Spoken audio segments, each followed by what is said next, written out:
لا حول ولا قوة الا باللہ العلی العظیم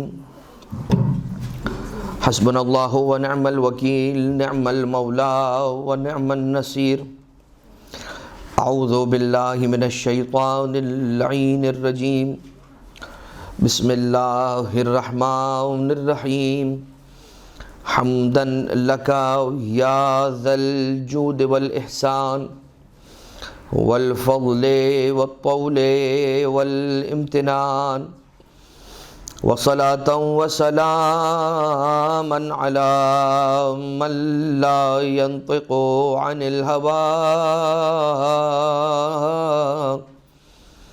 إن هو إلا وحي يوحى حبیب قلوبنا وشفیع ذنوبنا وطبیب نفوسنا مولانا ومولا الثقلین جد الحسن والحسین ابی القاسم المصطفى محمد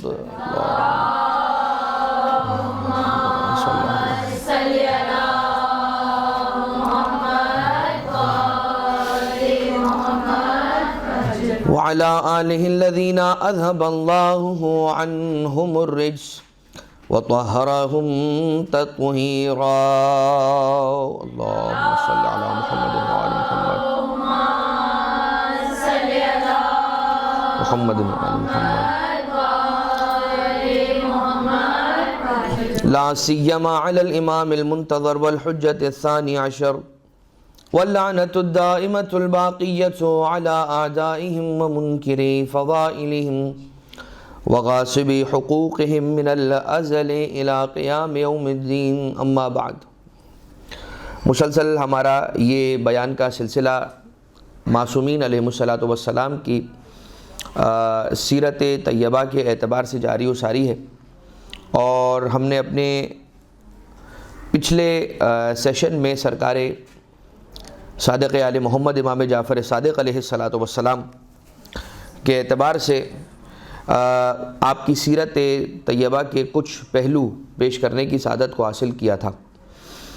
بات کو وہیں سے جوڑتے ہوئے کہ مولا کے جو شمائل کہہ لیجئے، مولا کے جو اوصاف حمیدہ کہہ لیجئے، اور وہ اخلاق رفیعہ کہ جس کو ہم سب کو اپنے لیے نمونہ عمل بنانا چاہیے اپنی اپنی زندگیوں کے اندر، ایسی مثالیں ملتی ہیں کہ جن مثالوں کو سن کر ہی انسان ایک مرتبہ لرزے میں آ جاتا ہے۔ ایک واقعہ جو ہم نے پچھلی نشست میں آپ کی خدمت میں عرض کیا تھا کہ ایک شخص نے امام علیہ السلام کی دینار امام پر ایک تہمت لگائی کہ دینار کہ جو میری تھیلی تھی، ہمیانی تھی یا والٹ تھا جو میرا، وہ آپ نے اٹھا لیا ہے۔ تو امام علیہ السلام نے نہ فقط یہ کہ کوئی چیز پروف نہیں کی، بلکہ یہ پوچھا کہ بتا اس تھیلی میں تیرے دینار تھے کتنے؟ 1000 دینار کہا، ایک بڑی اماؤنٹ ہے، یہ چھوٹی اماؤنٹ نہیں ہے۔ 1000 دینار درہم نہیں کہہ رہا ہے، وہ 100 درہم، 200 درہم، 500 درہم، 1000 درہم نہیں کہہ رہا، وہ دینار کہہ رہا ہے۔ تو مولا نے فوراً سے جا کر اس کے حوالے وہ دینار کر دیے۔ اب جب وہ وہاں سے واپس پلٹا ہے اور آنے کے بعد اس نے دیکھا، اسے وہ چیز مل گئی اپنی، پلٹ کے واپس آیا امام علیہ السلام کی خدمت میں۔ ابھی تک وہ جانتا نہیں ہے، اسے معلوم نہیں ہے کہ میں یہ کیا کر رہا ہوں، کس کے ساتھ کر رہا ہوں۔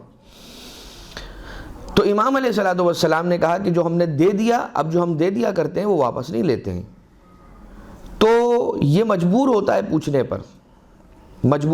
پوچھنے پر کہ یہ کون ہے، یہ ہے کون کہ جو اس طرح کی گفتگو فرما رہے ہیں اور کہہ رہے ہیں کہ جو ہم دے دیا کرتے ہیں پھر ہم وہ واپس نہیں لیتے۔ تو امام معصوم علیہ السلام ہی ہو سکتی ہے یہ ہستی۔ پلٹ کر اسے یہ جواب ملا کہ یہ رسول خدا کے فرزند ہیں۔ اب ذرا یہ سوچئے کہ یہ اخلاق، اس طریقے کا اخلاق جس کے لیے بہت سارا توکل چاہیے آج کل کے دور میں اس پر عمل کرنے کے لیے، میں یہ کہہ ہی نہیں رہا ہوں کہ ہم بالکل اس انداز سے کریں کہ جس انداز سے امام نے کیا، ہماری حیثیت ہی نہیں ہے کہ ہم اس اطمینان کے ساتھ کر سکیں یہ کام کہ جس اطمینان کے ساتھ سرکار امام صادق علیہ السلام نے کیا تھا۔ ہماری حیثیت نہیں ہے امام کہ ہم پلہ آ کر ایک ہی کام کر لیں، یا نماز آ کے ان کے ہم پلہ آ کر اس طرح کی پڑھ لیں، اس کوالٹی کی مناجات اللہ سے کر لیں، راز و نیاز کر لیں، زیارت نہیں. لیکن اگر اس کی ایک پرچھائی، اس کا ایک ریفلیکشن ہماری زندگی کے اندر پڑتا ہے، اور اگر ہم اس طریقے کا کوئی کام انجام دے پاتے ہیں، تو جس طرح سے وہ مجبور ہوا کہ یہ پوچھے کہ یہ کون ہے بھائی کہ جو اتنا کریم ہے، جو پوچھ ہی نہیں رہا پلٹ کر کے تم یہ تو سوچو کہ میں نے اٹھائی بھی ہے کہ نہیں اٹھائی ہے تمہاری چیز. اگر ہم اس طرح سے عمل کرتے ہیں اور امام علیہ السلام کی سیرت کی پرچھائی اور اس کا ایک ریفلیکشن اپنی زندگیوں میں لانے کی کوشش کرتے ہیں، تو کیا سامنے والا نہیں پوچھے گا کہ یار یہ ہے کون کہ اتنے فراخ دلی کا اظہار کر رہا ہے، اتنے بڑے پن کا اظہار کر رہا ہے؟ تو جب پلٹ کر پوچھے گا اس کو جواب یہی ملے گا کہ یہ بھائی یہ کوئی عام افراد نہیں ہے، یہ علی ابن ابی طالب کے شیعہ ہیں، یہ مومنین ہیں کہ جن کو ایسے امام اللہ نے عطا کیے ہیں، جن کے پاس وہ روایتیں اور وہ اخلاق کے نمونے اور ایگزامپلز موجود ہیں کہ جو اور کسی کے پاس دنیا میں نہیں ہیں. اسی طرح کی ایک ایگزامپل سرکار امام جعفر صادق علیہ السلام ہی کے اعتبار سے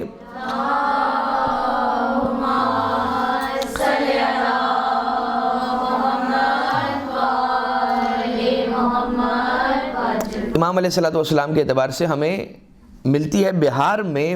فضل ابن ابی قرہ سے مروی یہ روایت ہے، اور فضل کہتا ہے کہ امام جعفر صادق علیہ السلام اپنی ابا بچھایا کرتے تھے اور اس میں دیناروں کی تھیلیاں رکھ دیا کرتے تھے، اور غلاموں سے فرمایا کرتے تھے کہ فلاں فلاں ہاشمی، سادات، علوی، علویہ ان کے گھر ہیں، ان لوگوں کے درمیان جاؤ اور یہ رقم تقسیم کر کے آ جاؤ،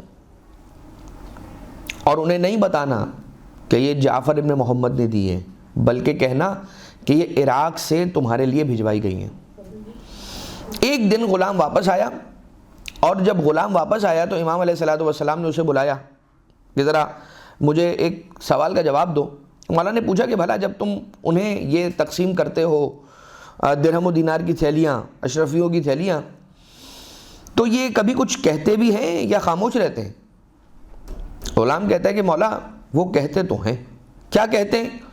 کہتا ہے مولا وہ یہ جملے کہتے ہیں کہ خدا بھلا کرے اہل عراق کا، عراق والوں کا خدا بھلا کرے کہ جو ہم سے نبی کی قرابت داری اور رشتہ داری کا خیال کر کے ہمیں بھولتے نہیں ہیں، ورنہ جعفر صادق تو اتنے مالدار ہونے کے باوجود بھی ہمیں پوچھتے بھی نہیں ہیں.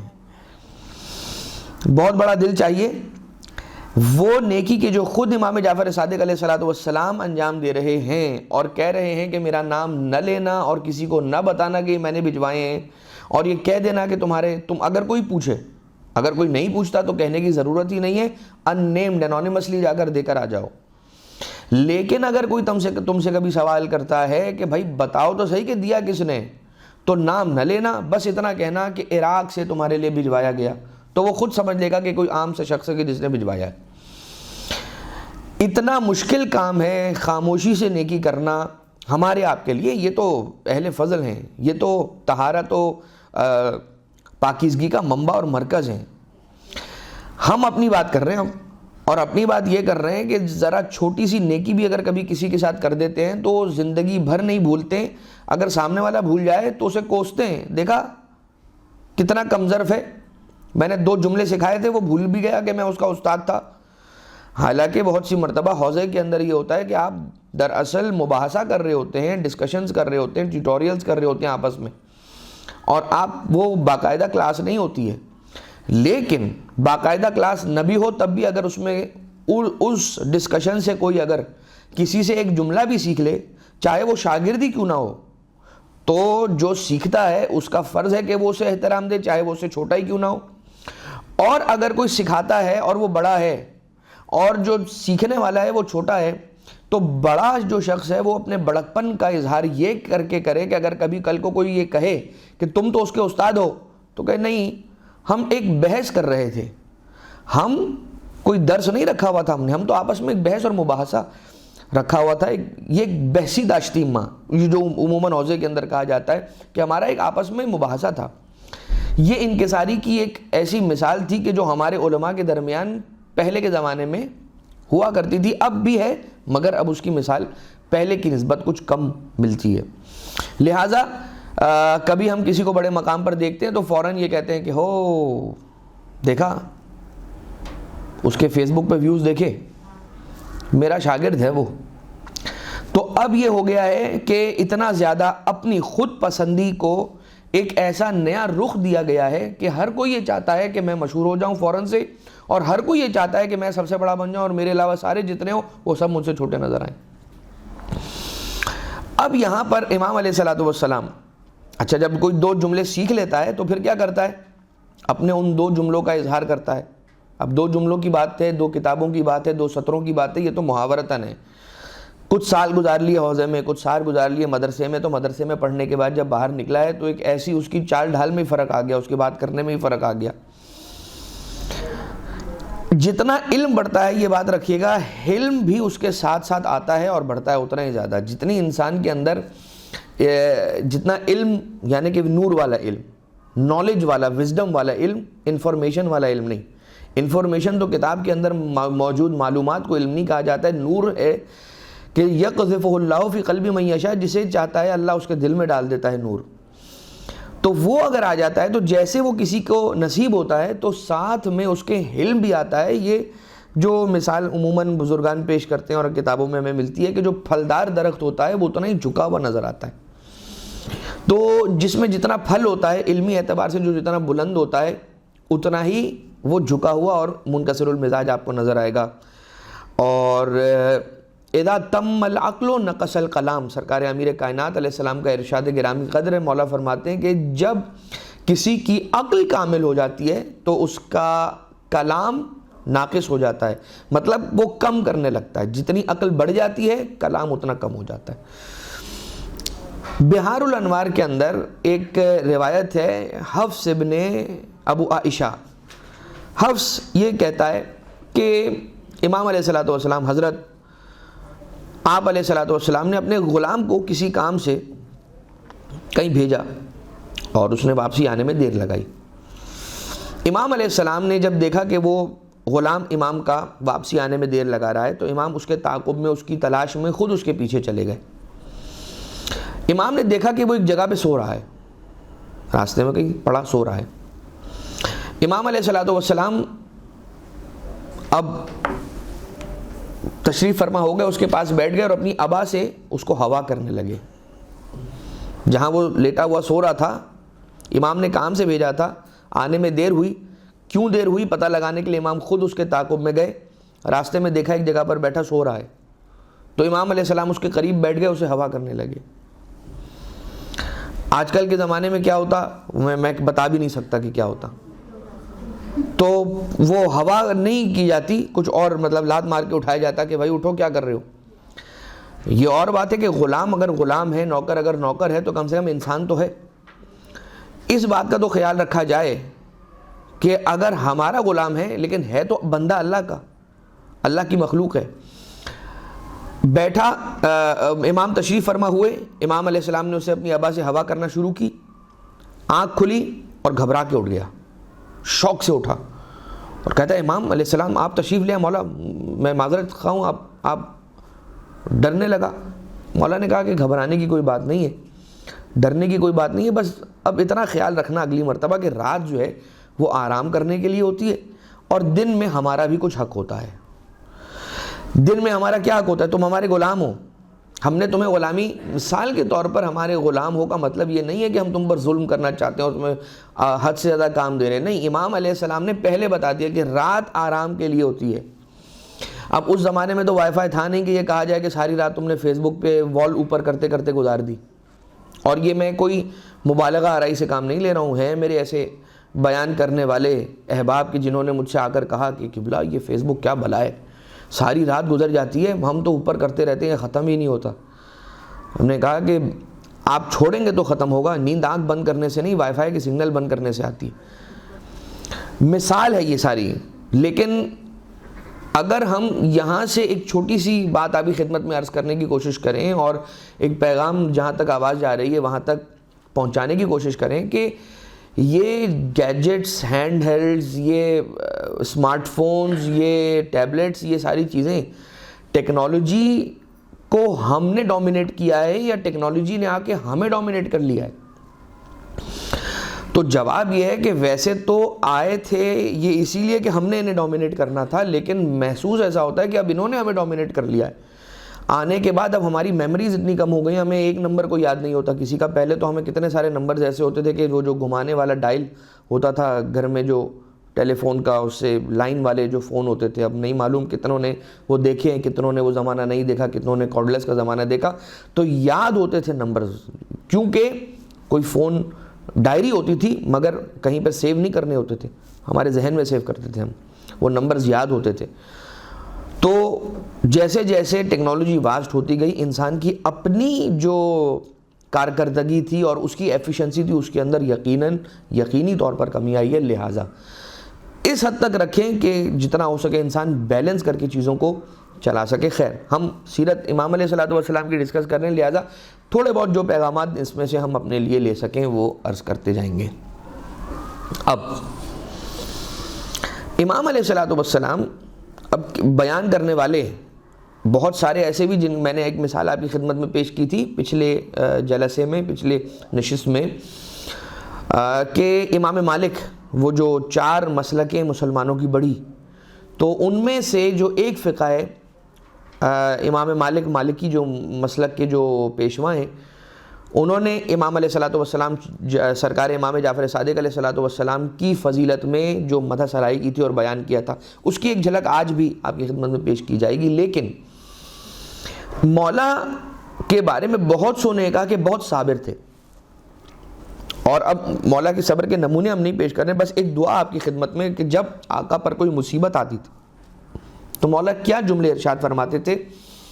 فروع کافی کی روایت علی ابن صابات سے مروی ہے، علی ابن صابات سے مروی ہے، جب کبھی مولا پر مصیبت آیا کرتی تھی تو آقا یہ جملے فرمایا کرتے تھے، الحمدللہ الذی لم یجعل مصیبتی فی دینی، الحمدللہ الذی لم یجعل مصیبتی فی دینی۔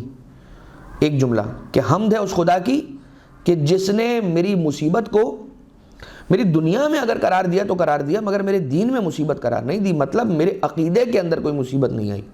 الحمدللہ الذی لو شاء ان تکون مصیبتی اعظم مما کانت۔ یہ مشکل جملے ہیں، آپ ریکارڈنگ سے انشاءاللہ اس کو نکال کر نوٹ کر سکتے ہیں۔ الحمدللہ الذی لو شاء ان تکون مصیبتی اعظم مما کانت۔ حمد ہے اس خدا کی کہ جو اگر چاہتا تو جیسی مصیبت آئی ہے اس سے بڑی مصیبت بھی مجھ پر آ سکتی تھی مگر نہیں آئی۔ الحمدللہ علی الامر الذی شاء ان یکون فکان۔ حمد ہے اس خدا کی کہ جو امر یعنی کہ جو کوئی کام کرنا چاہتا ہے، الذی شاء ان یکون فکان، کہ جس کام کا کرنا چاہتا ہے وہ کام ہو جاتا ہے۔ مولا کیا فرما رہے ہیں؟ 3 جملے ہیں۔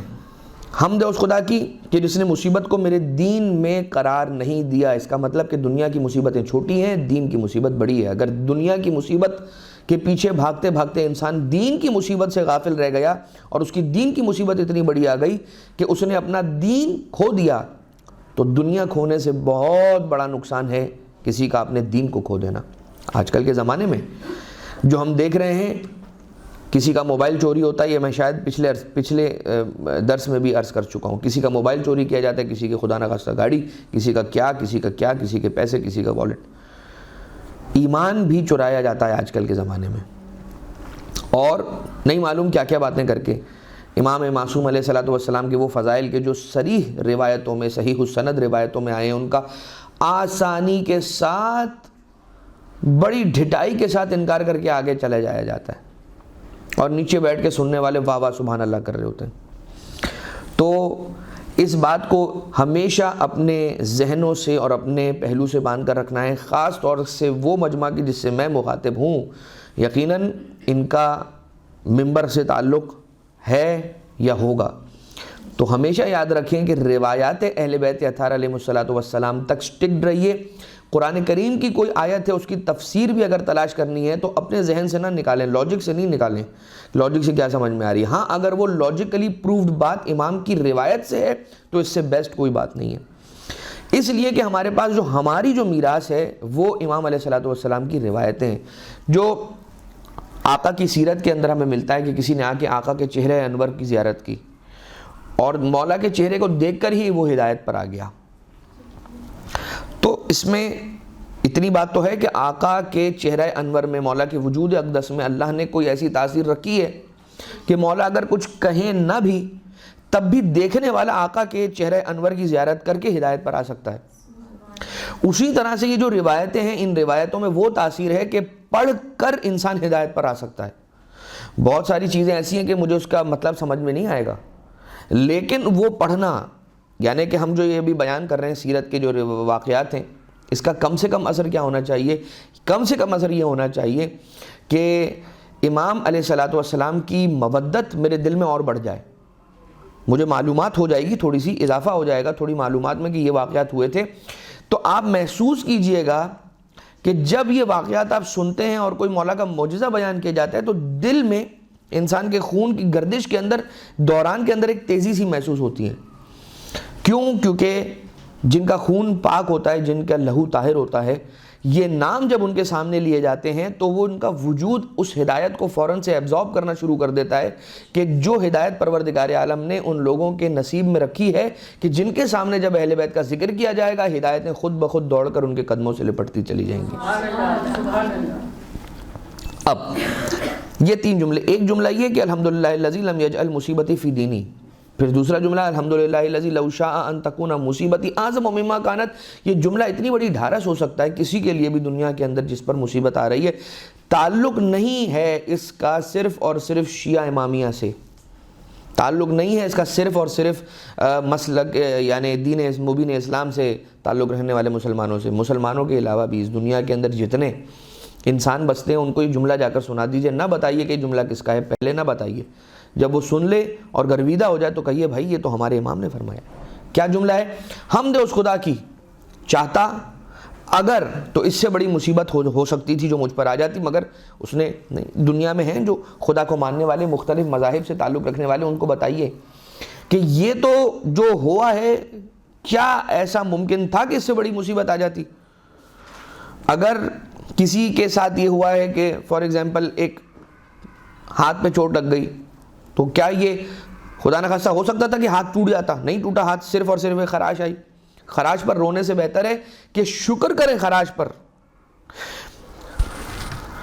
ایک روایت ہے عثمان ابن مظعون، جناب عثمان ابن مظعون کے جوان سال بیٹے کا انتقال ہو گیا۔ رسول آئے اور رسول نے آ کر پوچھا، ہاں عثمان خوش نہیں ہو؟ اب رسول آ کے پوچھ رہے ہیں عثمان ابن مظعون سے خوش نہیں ہو، عثمان کیا جواب دیں گے؟ یا رسول اللہ میرا بیٹا نہیں رہا، مجھے خوش ہونا چاہیے یا مجھے غمگین؟ تو رسول نے کیا فرمایا؟ یہ بات نہیں ہوئی ہے، یہ میں سمجھانے کے لیے عرض کر رہا ہوں بٹوین دا بریکٹس۔ سرکار دو عالم نے فرمایا کہ عثمان خوش ہو، خوش نہیں ہو کیا؟ کہ جب قیامت کا میدان ہوگا، میدان حشر ہوگا اور جنت میں جانے کے لیے پروانہ آئے گا اور پیغام آئے گا کہ اب سب کو کہا جا رہا ہے کہ جنت میں جائیں، تو تم جنت کے 8 دروازوں میں سے جس دروازے سے جنت میں جانا چاہو گے تم آگے بڑھو گے، اور تمہارا وہ بیٹا جو تمہارے اعتبار سے تمہیں لگتا ہے کہ وقت سے پہلے میرا بیٹا مجھ سے چھین لیا گیا، یہ بیٹا اس دروازے کے پاس آ کر تمہاری شفاعت کے لیے کھڑا ہو جائے گا کہ جس دروازے سے تم جنت کے اندر داخل ہونے کا ارادہ کرتے ہو۔ یہ اجر ہے پروردگار عالم کا اس مصیبت پر کہ جو مصیبت تمہارے ہمارے اعتبار سے وقت سے پہلے آ گئی۔ تو حمد ہے اس خدا کی کہ جو اس مصیبت پر مجھے روک رہا ہے کہ جس سے بڑی مصیبت بھی بھیج سکتا تھا، کم مصیبت پر مجھے اس نے۔ تو اب کیا ہوگا؟ اب مجھے افسوس نہیں ہوگا، اب مجھے خوشی ہوگی۔ وہی سیم مصیبت ایک طرف سے ایک ڈائمنشن سے دیکھتا ہوں تو وہ مجھے رلا رہی ہے، اور وہی مصیبت دوسرے ڈائمنشن سے دیکھ رہا ہوں تو مجھے خوش کر رہی ہے۔ ہاں الحمدللہ رب العالمین، بس تھوڑی سی خراش آئی، حمد ہے اس خدا کی۔ کبھی کبھار یہ جملہ کچھ لوگ بے دلی سے کہہ رہے ہوتے ہیں کیونکہ پہنچے نہیں ہوتے اس مطلب تک۔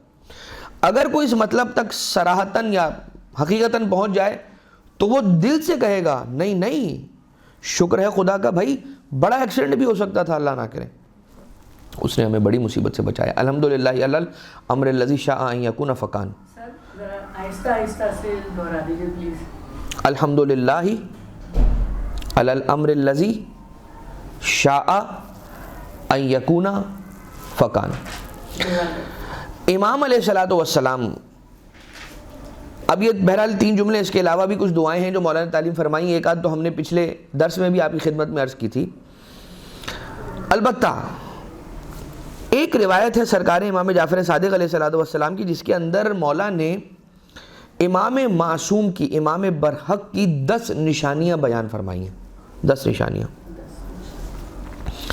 اور یقیناً میں یہاں پر ڈکٹیٹ تو نہیں کروا پاؤں گا، اس لیے کہ ہمارے پاس ایک محدود وقت ہے جس کے اندر جو ہم سوچ کر آئیں وہ سب آپ کی خدمت میں پیش کر دینا ہے، لیکن تھوڑی سی تیزی کے ساتھ میں آپ کی خدمت میں آپ کی اجازت سے پیش کرنا چاہوں گا، اور وہ یہ کہ 10 نشانیاں کیا ہیں۔ نمبر 1، یولد مطہرن، پاک ولادت ہوتی ہے، ان کی ولادت کے بعد غسل ولادت ان کو نہیں دیا جاتا اور نہیں دیا جانا چاہیے، اس لیے کہ وہ مطہر پاک ولادت ہوئی، ان کی ولادت پاک ہے۔ ہمارے آپ کے یہاں جو ولادت ہوتی ہے وہ ولادت پاک نہیں ہوتی ہے، اس کے بعد پھر غسل ولادت دیا جاتا ہے، دے کر پاک کیا جاتا ہے۔ امام معصوم جب اس دنیا میں آتا ہے تو آ کے پاک نہیں ہوتا ہے، پاک اس دنیا میں بھیجا جاتا ہے۔ دوسری نشانی ہے وقع علی الارض وقعن علی راحتہ رافعا صوتہ بالشہادہ، جب زمین پر تشریف لاتے ہیں، یعنی کہ جب امام علیہ الصلوۃ والسلام اس دنیا میں تشریف لے کر آتے ہیں، اور جیسے ہی جس زمین پر بھی وہ آ کر آرام فرماتے ہیں تو سب سے پہلا کام کیا کرتے ہیں کہ ہتھیلیوں کے بل آتے ہیں، اپنی زمین پر دونوں ہتھیلیوں کو رکھ دیتے ہیں اور بآواز بلند شہادتین کو پڑھا کرتے ہیں۔ لا یجنبو، یہ وہ ہیں کہ جو مجنب نہیں ہوتے، یعنی کہ نجاست کی حالت ان پر طاری نہیں ہوتی ہے۔ ایک اور علامت یہ ہے کہ تنام عینہ ولا ینام قلبہ، تنام عینہ ولا ینام قلبہ، کہ امام علیہ الصلوۃ والسلام کی آنکھیں تو سوتی ہیں لیکن ان کا دل نہیں سوتا ہے۔ گویا کہ جب وہ آنکھیں بند کر کے آرام بھی فرما رہے ہوتے ہیں تو دراصل وہ جاگ رہے ہوتے ہیں، اس لیے کہ ان کا دل جاگ رہا ہوتا ہے اور وہ سن بھی رہے ہوتے ہیں اور سمجھ بھی رہے ہوتے ہیں اس وقت اس چیز کو۔ لا یتصابو، جمائی یعنی کہ یوننگ نہیں کرتے ہیں۔ امام معصوم کی نشانی، ان نشانیوں میں سے 10 نشانیاں جو ان میں سے ایک یہ ہے کہ یوننگ نہیں کرتے ہیں، جمائیاں نہیں لیتے ہیں۔ ولا یتمطی، انگڑائی نہیں لیتے ہیں۔ وَيَرَى مِنْ خَلْفِهِ كَمَا يَرَى مِنْ قِدَامِهِ، جیسے امام علیہ الصلوۃ والسلام آگے کے مناظر کو دیکھتے ہیں بالکل سیم اسی وقت میں اپنی پشت پر ہونے والے سارے کے سارے واقعات کو ملاحظہ فرماتے ہیں، جیسے آگے سے دیکھتے ہیں ویسے پیچھے سے دیکھتے ہیں۔ وہ رسالت مآب کا واقعہ کہ جب حضور نماز پڑھا رہے تھے اور کچھ لوگ جو رسول کے پیچھے نماز پڑھ رہے تھے وہ جلدی جلدی رکوع کر رہے تھے اور جلدی جلدی سجدے میں جا رہے تھے، ان کا یہ خیال تھا کہ شاید رسول دیکھ نہیں پا رہے ہیں۔ جیسے ہی نماز رسول نے ختم فرمائی ہے، تمام فرمائی ہے، تو نماز سے فارغ ہونے کے بعد حضور اپنے انہی اصحاب کی طرف مڑے کہ جو جلدی جلدی رسول سے پہلے رکوع میں جا رہے ہیں، رسول سے پہلے سجدے میں جا رہے ہیں۔ تو رسول نے فرمایا کہ دیکھو مجھ سے پہلے رکوع میں نہ جانا، مجھ سے پہلے سجدے میں نہ جانا، اس لیے کہ ایسا کرنے سے تمہاری نمازوں کا کوئی اعتبار نہیں رہے گا۔ اور یہ رسول بتانا چاہ رہے ہیں کہ تم یہ سمجھتے ہو کہ جو میری آنکھوں کے پیچھے میری پشت میں جو واقعات ہو رہے ہیں اس سے میں آگاہ نہیں ہوں، یاد رکھنا جیسے میں آگے سے دیکھتا ہوں ویسے ہی جو پیچھے ہونے والے مناظر ہیں ان سے واقف ہوں۔ امام علیہ الصلوۃ والسلام کے قریب سے کستوری کی مانند خوشبو آتی ہے۔ امام علیہ الصلوۃ والسلام جو امام معصوم ہیں اور جو امام برحق ہو، اگر وہ رسول کی زرہ پہن لیں تو وہ انہیں پوری آ جائے، اگر وہ رسول کی عبا ڈال لیں تو وہ انہیں پوری آ جائے، اگر وہ رسول اکرم کا عمامہ پہن لیں تو وہ انہیں پورا آ جائے۔ اور اگر کوئی شخص جو امام معصوم نہیں ہے لیکن پھر بھی وہ رسول کی عبا کو پہنے گا تو وہ اسے چھوٹی آئے گی، چاہے اس کا قد کتنا ہی کوتاہ کیوں نہ ہو، چاہے وہ چھوٹے قد کا شخص بھی ہو، تب بھی اگر وہ رسول کی عبا کو پہنے گا تب بھی وہ اسے چھوٹی ہوگی وہ پوری نہیں آئے گی۔ تو یہ کچھ نشانیاں ہیں کہ جو امام معصوم علیہ الصلوۃ والسلام کی نشانیاں ہیں جو چھٹے امام علیہ الصلوۃ والسلام نے تعلیم فرمائی ہیں۔ ان کا یاد رکھنا اس لیے ضروری ہے کہ نشانی روایتوں کے اندر یہ بیان کیا گیا ہے کہ علائم ظہور امام زمانہ علیہ الصلوۃ والسلام یا علائم آخر الزمان میں ایک یہ بھی مصیبت ہوگی کہ جو نان جینوئن آئمہ ہوں گے وہ سر اٹھائیں گے، یعنی کہ اپنے آپ کو امام کہیں گے، امام زمانہ کہیں گے۔ اور یہ بات امام کی غیبت کے دور ہی سے شروع ہو گئی تھی، جس میں ہمارے سامنے کچھ مثالیں ہیں۔ ان میں سے ایک مثال جو سر فہرست ہے وہ شلمغانی کی مثال ہے۔ تو جا کر آپ لوگ اس پر ریسرچ کیجئے گا کہ کون تھا شلمغانی، اور شلمغانی نے کس طرح سے اپنے امام زمانہ علیہ السلام ہونے کا دعویٰ اسی وقت کر دیا تھا کہ جب ابھی امام علیہ السلام کی غیبت کا تازہ آغاز ہوا تھا۔ آقا کی سخاوت کی داستانوں میں جس طرح سے مولا کے اجداد کی سنت رہی ہے کہ یتیموں کا خاص خیال کیا کرتے تھے اور ناداروں کا خاص خیال کیا کرتے تھے، فروع کافی کی روایت ہشام ابن سالم سے مروی ہے کہ امام علیہ السلام ہر شب جب رات تاریک ہو جایا کرتی تھی تو مولا روٹیوں سے بھری ہوئی بوری لے کر نکل پڑتے تھے اپنی پشت پر، وہ روٹیوں سے بھری ہوئی بوری لاد دیا کرتے تھے اور اپنے چہرے انور پر کپڑے کو ڈال دیا کرتے تھے۔ مدینہ کے غریبوں کو لے جا کر مولا خاموشی سے عنایت فرما دیتے تھے وہ روٹیاں، اور انہیں معلوم تک نہ ہوتا تھا کہ یہ کون ہے کہ جن سے ہمیں روٹیاں مل رہی ہیں۔ مگر جب آقا کی شہادت واقع ہوئی اور یہ سلسلہ ختم ہو گیا تو پھر لوگوں کو یہ معلوم ہوا کہ ہمیں کھلانے والا فرزند رسول صلی اللہ علیہ وآلہ وسلم علیہ الصلوۃ والسلام ہی تھا۔ فروع کافی ہی کی ایک روایت معلّہ ابن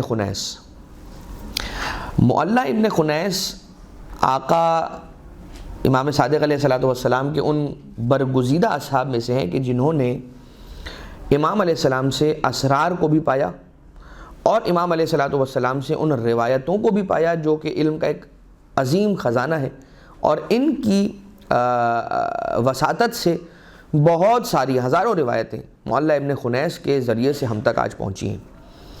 فروع کافی کی روایت ہے، اور معلّہ ابن خنیس یہ کہتے ہیں کہ ایک رات بہت زیادہ اندھیرے کے بعد میں باہر آیا تو میں نے دیکھا کہ امام علیہ الصلوۃ والسلام تشریف لائے ہیں، اور بولا مدینہ سے باہر کی طرف کہیں جا رہے، غالباً بنو سائدہ یا بنی سائدہ کے علاقے کی طرف آقا تشریف لے جا رہے ہیں۔ میں نے دیکھا کہ کچھ آپ کے ہاتھ میں ہے، میں نے مولا کا پیچھا کرنا شروع کیا، یہاں تک کہ آقا جب جیسے ہی مدینہ، جو کہ بہت چھوٹا سا تھا، ایک بہت ہی چھوٹا سا قصبہ، آقا جب جیسے ہی مدینہ سے باہر نکلے تو آقا کے ہاتھ سے مجھے فیل ہوا کہ کچھ گرا، اور مولا نے زمین پر اسے تلاش کرنا شروع کیا۔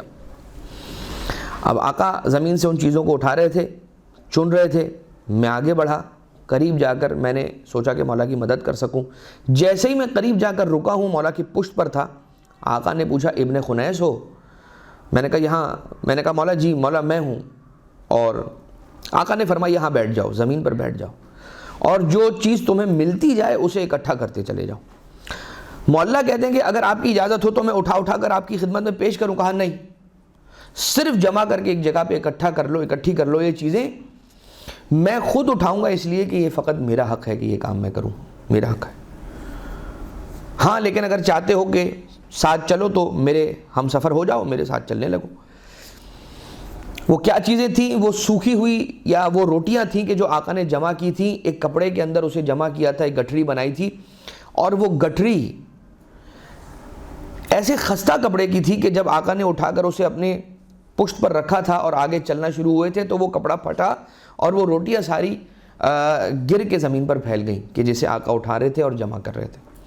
اب یہ کہتا ہے ابن خنیس کہ ہم محلہ بنی سائدہ پہنچے، ایسا لگا کہ جیسے وہ لوگ پہلے سے انتظار کر رہے تھے، اور مولا نے جس کی جتنی ضرورت سمجھی اس کو اتنا تقسیم کیا اور واپس پلٹ کر آ گئے۔ واپسی پر مولا کہنے لگے اے ابن خنیس، اللہ نے اپنی ہر مخلوق کے لیے کچھ خازن مقرر کیے ہیں جو اس کے اعمال کا حساب رکھتے ہیں، لیکن صدقے کے لیے اللہ نے کوئی خازن مقرر نہیں فرمایا ہے۔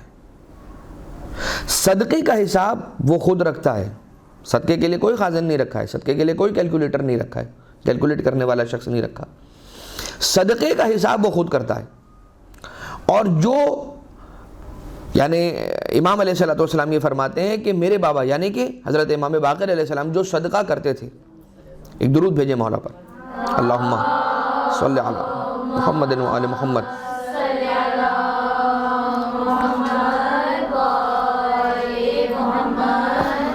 اور میرے بابا جو صدقہ کر دیا کرتے تھے وہ چیز سائل کے ہاتھ میں دے کر پھر اسے واپس لیتے تھے۔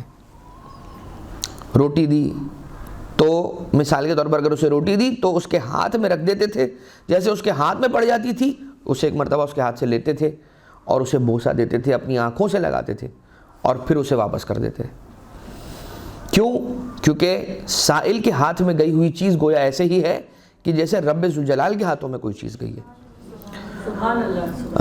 رب امام علیہ السلام یہ ارشاد فرماتے ہیں کہ رات کے وقت اگر کوئی صدقہ ادا کرتا ہے، یعنی رات اندھیری ہے، رات میں انسان کو صدقہ دیتے ہوئے کوئی دیکھے گا نہیں، اس کی پبلسٹی نہیں ہوگی، اس کی تصویریں کھینچنے والا کوئی نہیں آئے گا، اس کی نیم پلیٹ لگانے والا کوئی نہیں آئے گا، تو رات کے وقت کا صدقہ انسان کو اللہ کے غضب سے دور کر دیتا ہے، بڑے بڑے گناہوں سے اس کی آزادی ہوتی ہے، بڑے بڑے گناہوں کو مٹانے کا سبب بنتا ہے، اور قیامت کے حساب کو آسان کرنے کا سبب بنتا ہے رات کے وقت دیا ہوا صدقہ۔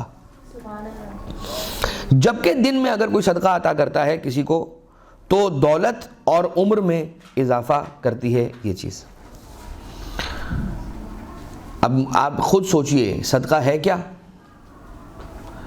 صدقہ ایک ایسی نیکی ہے، ایک ایسا خیر ہے جو ہم کر رہے ہیں، پروردگار عالم نے کہا ہوا ہے کہ میں تمہیں اجر دوں گا، کسی اور کی مدد کرنی ہے، ہم کسی اور کی مدد کر رہے ہیں، لیکن جس کی مدد کر رہے ہیں اس کو جو اجر مل رہا ہے اس کو کیا مل رہا ہے؟ اس کو مال مل رہا ہے۔ نتیجے میں یعنی پلٹ کر عوض میں جو دینے والا ہے اس کو کیا مل رہا ہے؟ ذرا اس کی دولت کا تو اندازہ کریں۔ کبھی کہہ رہا ہے کہ میں تمہارے لیے آسانی کر دوں گا قیامت میں، کبھی پروردگار عالم کہہ رہا ہے کہ میں تمہاری قبر کی سختیوں میں کمی کر دوں گا، کبھی تمہاری موت جاکنی کے عالم میں آسانی کر دوں گا، کبھی کیا بہت بڑی دولت ہے۔ انسان جو نکال رہا ہے وہ اماؤنٹ کم ہے اور اس کے عوض میں جو اسے مل رہی ہے چیز وہ بہت بڑی ہے، کوئی اس کا مقابلہ نہیں ہے۔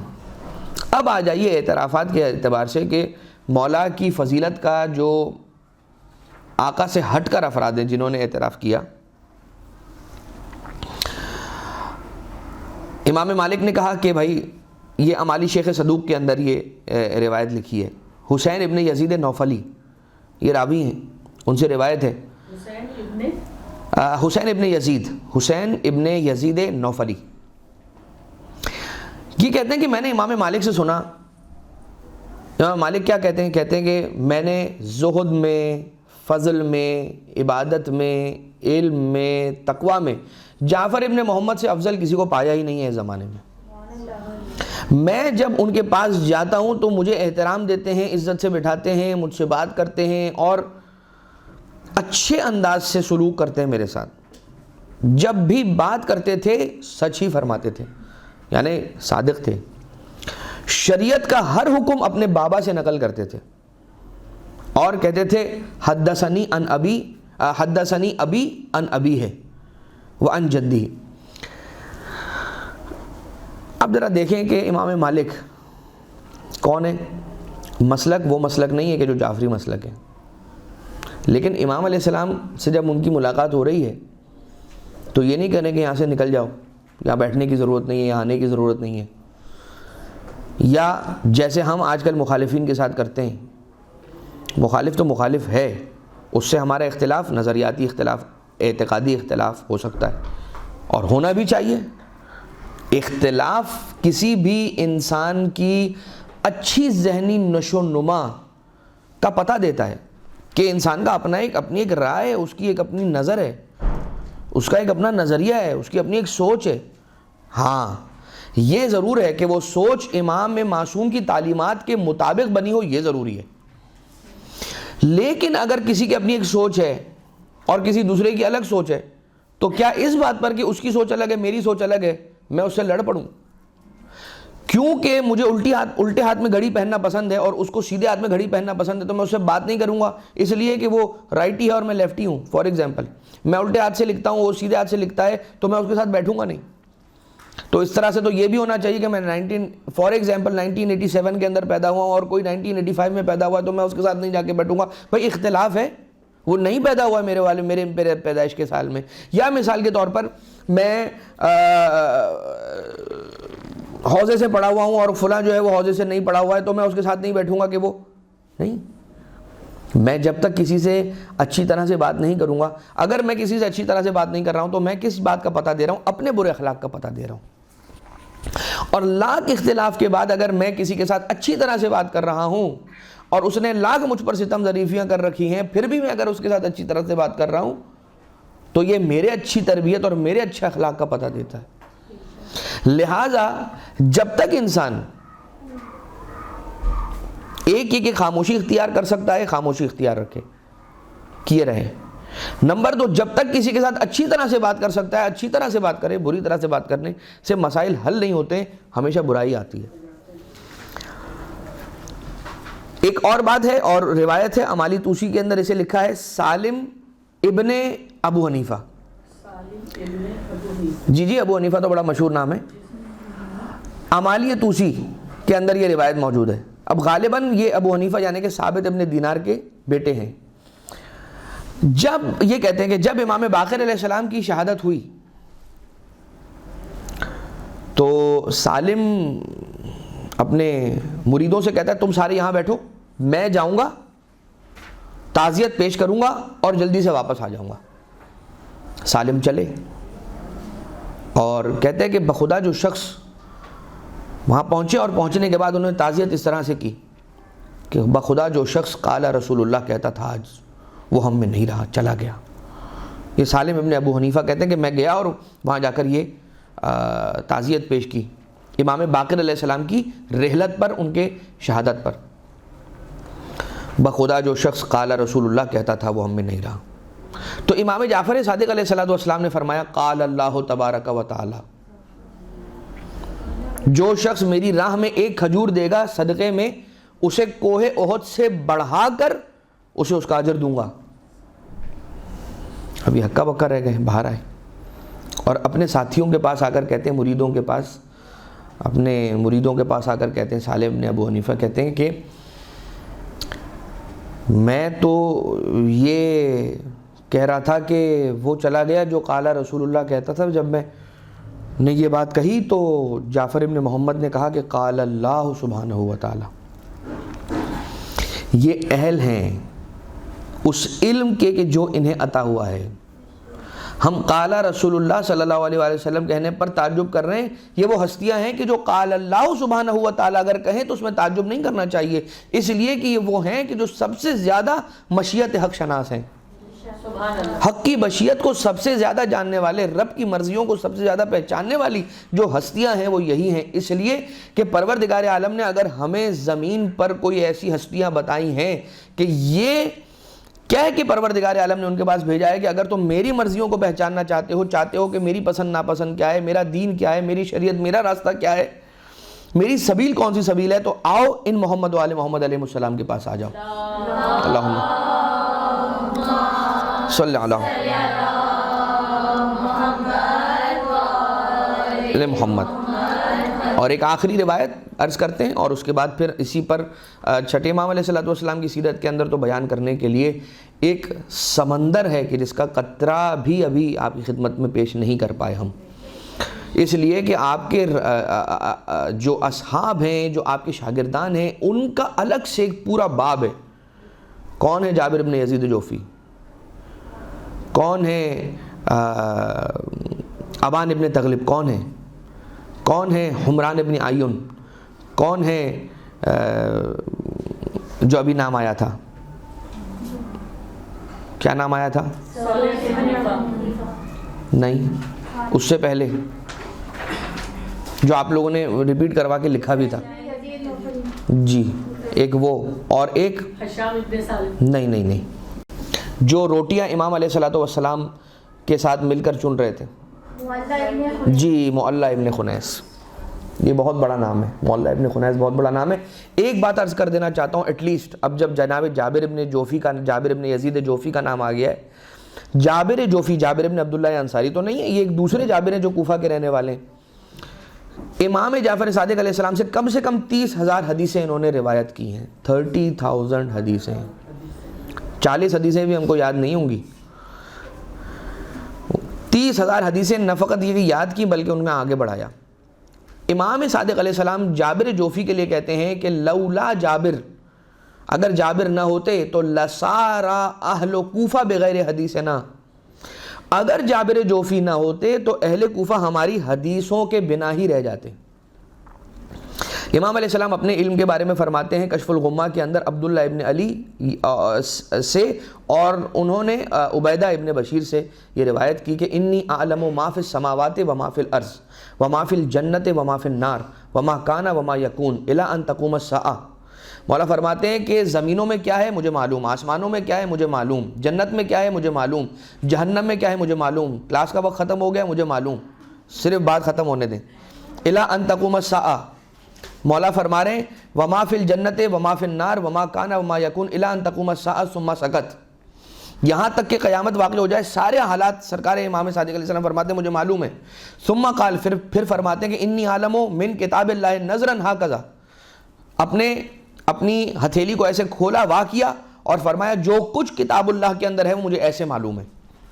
اور پھر مولا نے فرمایا کہ میرے پاس غابر ہے، مزبور ہے، نکت فی القلوب ہے، نقر فی الاسماء ہے، ہمارے پاس جفر احمر ہے، جفر ابیض ہے، اور مصحف فاطمہ سلام اللہ علیہ۔ تو غابر کیا ہے؟ جو ہونے والا ہے اس کے واقعات کو غابر کہا مولا نے، جو ہو چکا ہے ان واقعات کو مولا نے مزبور کہا، جو ہمارے دلوں میں ڈال دیے گئے ہیں وہ کیا ہے؟ الہام ہے، جو ہمیں کان میں سنایا جاتا ہے وہ کیا ہے؟ ملائکہ کی آواز ہے، ان کے بات چیت کی آواز ہے، مگر وہ ہمیں کبھی دکھائے جاتے ہیں کبھی نہیں دکھائے جاتے ہیں، پروردگار ان کے اشخاص۔ پھر جفر احمر کیا ہے؟ وہ صندوق ہے کہ جس کے اندر نبیوں کے یا نبی کے ہتھیار ہیں جسے ظہور امام علیہ الصلوۃ والسلام پر برآمد کیا جائے گا۔ اور جفر ابیض وہ صندوق ہے کہ جس میں موسیٰ کی توریت، داؤد کی زبور، عیسیٰ کی انجیل اور باقی آسمانی صحیفے موجود ہیں۔ اور مصحف فاطمہ سلام اللہ علیہا وہ صندوق یا وہ کتاب ہے، وہ مصحف ہے کہ جس کے اندر قیامت تک کے سارے واقعات کو جمع کر دیا گیا ہے اور انہیں اس کے اندر لکھ دیا گیا ہے۔ اس دعا کے ساتھ کہ پروردگار ہمیں ائمہ اطہار علیہ الصلوۃ والسلام کی معرفت کا رزق نصیب فرمائے، خصوصیت کے ساتھ معرفت امام جعفر صادق علیہ السلام ہم سب کو، ہماری اولادوں کو، ہماری نسلوں میں منتقل فرمائے۔